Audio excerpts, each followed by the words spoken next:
Hello, doctors, and my dear first MBBS students. I welcome you all on behalf of Pro MBBS. It's a great day for us. We're going to come up with a wonderful product, and it's going to help you in a huge way when it comes to your undergraduate first MBBS training. And that's going to act as a wonderful platform, foundation on which you're going to build a rock-solid castle of medicine. So guys, very frequently we used to meet. Very frequently we are going to discuss, share very important basic first MBBS contents in anatomy, physiology, and biochemistry in a very lucid, clear, crisp, and very interesting manner. So as an introductory class, we are going to bring up with a beautiful topic, the basics of hemostasis, how clotting happens. So guys, it's going to be a privilege to share this class, and it's going to be a privilege for me to walk along this journey with you. So let's start our discussion. Now, when it's coming to hemostasis or blood clotting, what you need to know is clotting takes place in two different steps. It happens in two different steps. The first one is going to be temporary clot formation. And the second one, it's going to be permanent clot or definitive clot formation. So one is temporary clot, and that temporary clot formation is nothing but formation of platelet plug. And this platelet plug formation is going to give a temporary arrest in bleeding. When it comes to definitive clot, this definitive clot is formed by clotting factors. So at the outset, you can able to understand two essential ingredients involved in arresting a bleeding. And these two ingredients are number one, platelets, number two, clotting factors. Although both are very different, they are interdependent, and both are equally important when it comes to arrest of a bleeding. Good. Now guys, before even we get to see the steps taking place in temporary clot formation as well as definitive clot formation, you got to know few basics about blood vessels, because certain essentials, key structure in a blood vessel is going to play a tremendously important role when it comes to hemostasis. What are those structures? What is its contribution to hemostasis? Now, on the left, you're seeing a histological picture of a blood vessel where on the core, you're going to experience the presence of lumen. All right. Forming the boundary of a lumen, we do see cells, and these cells you're seeing here, right? These cells that forms the boundary of lumen is what is called as endothelial cells, one of a very important cell when it comes to hemostasis, endothelial cells. All right. It's been marked here. This cell is endothelial cells. The region where we are going to find endothelial cell, that region is what is called as tunica intima. That region is called as tunica intima. So the innermost region is what is called as tunica intima, doctors, right? That's going to face the lumen. Beneath the tunica intima, we are going to find the next layer, which is made of essentially smooth muscles. And this smooth muscle filled layer is what is called as, tunica media. Beneath the smooth muscle layer, we're going to see connective tissue layer, and that's going to be called as tunica adventitia. So from the outer layer to the interior, we do have tunica adventitia, tunica media, tunica intima. All right. And you just observed a cell that lines the tunica intima called as endothelial cells. All right, doctors, that's one basic point you have to understand. On the right, you're seeing a similar kind of picture. All right, But in a more legible way, again, you're going to see endothelial cells here, the same endothelial cells that's going to form the boundary of the lumen. Endothelial cells forms the boundary of the lumen, doctors. That's endothelial cells, all right? And there is going to be tunica intima, beneath which smooth muscle layer tunica media, beside which tunica adventitia, the connective tissue layer. And in the lumen, what you're seeing is beautiful looking red blood cells. Inside the lumen, you're seeing red blood cells as well as white blood cells. You can able to see polymorphonuclear neutrophils, all right, as well as we are seeing red blood cells. So this is the way with which a blood vessel is arranged. So what is the point you're going to take it from this picture?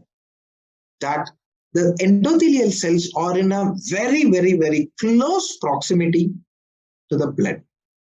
Now, what is the function of endothelial cells and why are we giving so much of importance to endothelial cells, doctors?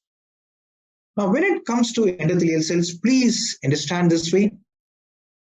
Endothelial cells, its essential function is to keep the blood in a liquidaceous state. The prime task of endothelial cell is to keep the blood fluidic. So the word is fluidity of the blood. Under any circumstances, endothelial cells can't afford to get the blood to turn into a solidified state because that will be called as clotting. So endothelial cells essentially tries to keep the blood in a fluidic state, thereby blood keeps flowing. All right. In order to keep the blood in a fluidic state, endothelial cells keeps producing certain components. Anyway, we are going to see that in a moment's time. But as of now, be aware of the importance of endothelial cells. Second point, in the basics, what you are going to learn is always there is going to be a balance, doctors. There is always going to be a balance. All right. It's a beautiful balance, a perfect balance that's going to be existing between two kinds of processes. The first one is called as procoagulant events. Factors and events which are trying to make the blood to turn solid. On the other hand, we do have anticoagulant event. Factors and phenomena that tries to make the blood liquidaceous. Every single time, there is a competition between procoagulant factors that tries to make the blood solidified, anticoagulant factors that tries to make the blood liquidaceous. So pro as well as anticoagulant structures. But what do we need? We need blood to be in the liquidaceous state, which is exactly why what happens is always the anticoagulant event becomes more powerful than the procoagulant event. So every time there is going to be a comparatively better anticoagulant event. The anticoagulant events are always happening on a greater limits than the procoagulant event, which is why blood remains in the fluidic state. Blood remains in the fluidic state because of a comparatively better anticoagulant weightages. Remember this. Why do you need to know this? Because in case of any endothelial cell injury, all right, the basic clinical physiology you are going to understand from this one point is whenever we are going to experience endothelial cell injury, you guys know this is a cell that's going to play a key role in promoting the blood to be in the liquidaceous state. Endothelial cell injury, point number one. Point number two, this second point is not given much importance when it comes to day-to-day clinical practice, but this is going to give you a whole lot of different dimension about coagulation disorders, abnormal bleeding clotting pathways, why certain patients develops abnormal blood clots. To put things in a very realistic perspective, you need to know why COVID patients who suffered COVID pneumonia died of thrombotic complications. Certain patients suffering from COVID pneumonia develops abnormal blood clotting and they died of heart attack, they died of stroke and all. So in case of an infection, why there is a abnormal clotting phenomena happening, abnormal activation of clotting, because along with endothelial cell injury, in conditions of inflammations, I want you to remember this word all throughout your life. Till the day you finish your clinical practice, you got to be remembering this.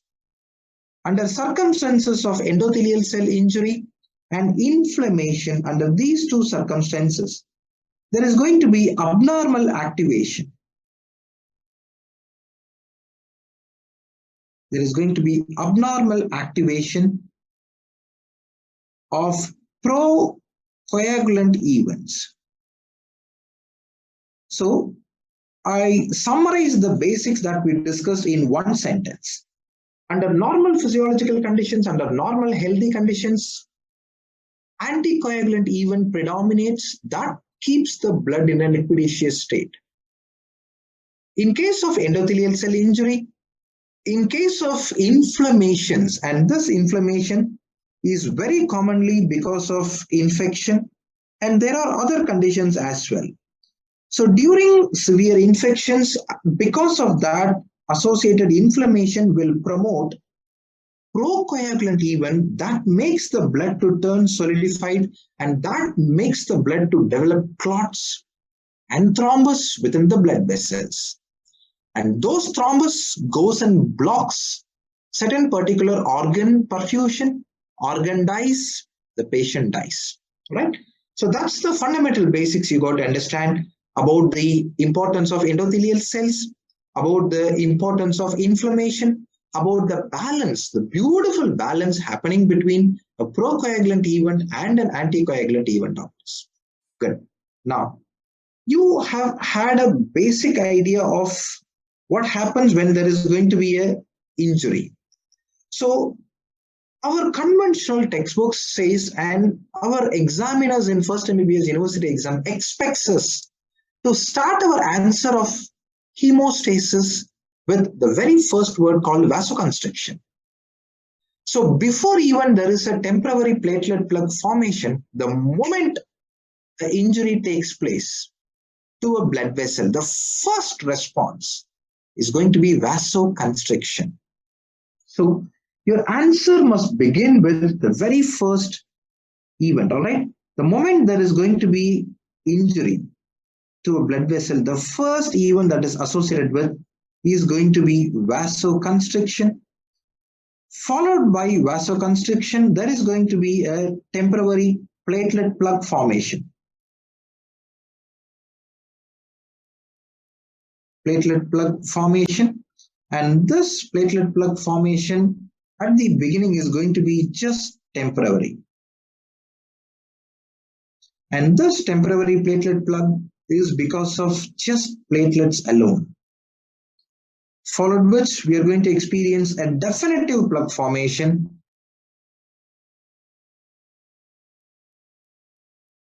And as you guys know, this definitive plug formation is because of clotting factors. It's because of clotting factors.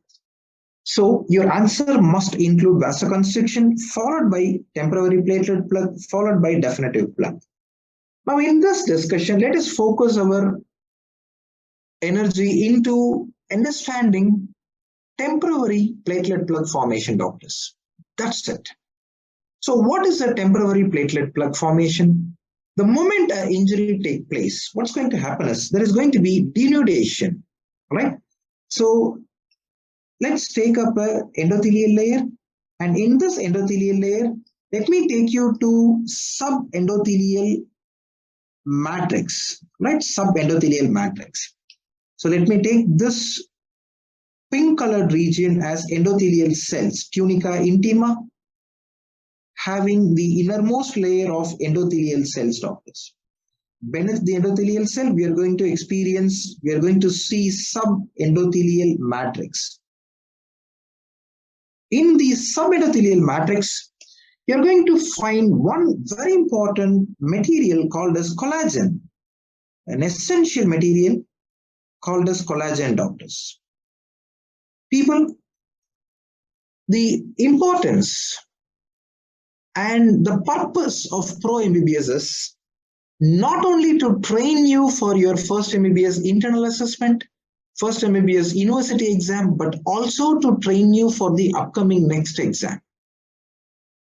Basic undergraduate physiology is not just sufficient for cracking first MBBS exams alone, but this is going to be the foundation for your next PG entrance exam. All right. So we will be touching upon certain points and certain facts which will not be given in the conventional undergraduate textbooks. But still, these are all going to be an essentially important point with which you're going to build up your knowledge for your next exam. All right, people. So guys, remember, in the subendothelial matrix, we are going to have collagen as well. So the moment there is going to be an injury, to the endothelial cells, right, what's going to happen is, let's take up one particular cell has been injured. So here we are going to experience a denuded endothelial region. So here we are going to experience an exposure of, number one, collagen, and number two, other materials of matrix. Collagen is getting exposed and other matrix is also getting exposed. Now what's going to happen is, in the plasma, doctors, please remember the one that I'm going to shade in yellow represents blood, all right? In the plasma, there is a factor in the plasma, and this factor is what is called as von Willebrand factor. Von Willebrand factor is also called as platelet glue. Von Willebrand factor is also called as platelet glue. What is this platelet glue? Normally in a circulation, platelets will be continuously running, doctors. But whenever there is going to be a damage in endothelial cells, this von Willebrand factor goes and attaches themselves to the damaged region. And once this damaged region is attached with von Willebrand factor, right? Once this damaged region is attached with von Willebrand factor, this will attract platelets. So what's going to happen? Platelets that are traveling freely in the circulation comes and binds with von Willebrand factor. This step is what is called as platelet adhesion. The step that we have just discussed is what is called as platelet adhesion. So 1 point, if you get a question for 2 marks or if you get a question for 5 marks, whenever you get across this word platelet adhesion, you are supposed to write about one factor, and that is called as von Willebrand factor. Please remember this point, people. It is the von Willebrand factor that is going to act as a platelet glue. All right. It's going to act as platelet glue, and this von Willebrand factor attaches platelets. It is going to attach platelets. So through what receptor platelet combines with von Willebrand factor? Platelet exposes a receptor called as glycoprotein 1b9, all right? The receptor in platelet that is going to attach itself with von Willebrand factor is going to be called as glycoprotein receptor.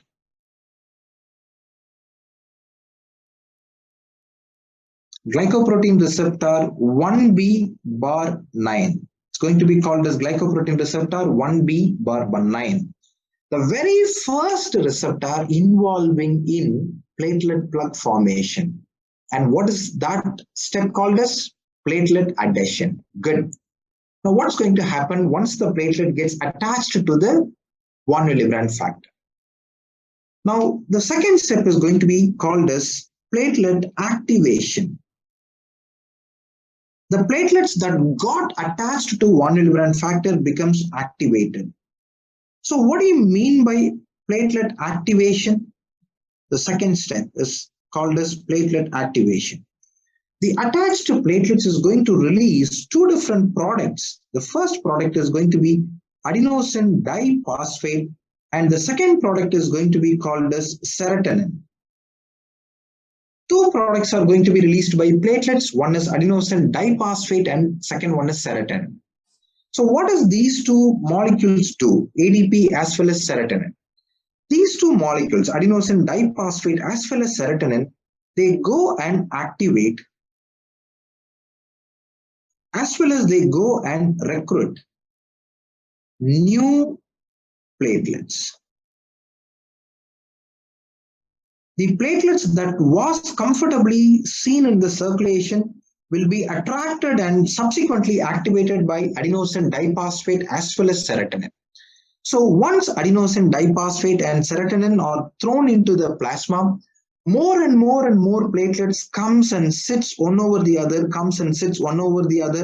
That is how they develop a completely closed platelet plug.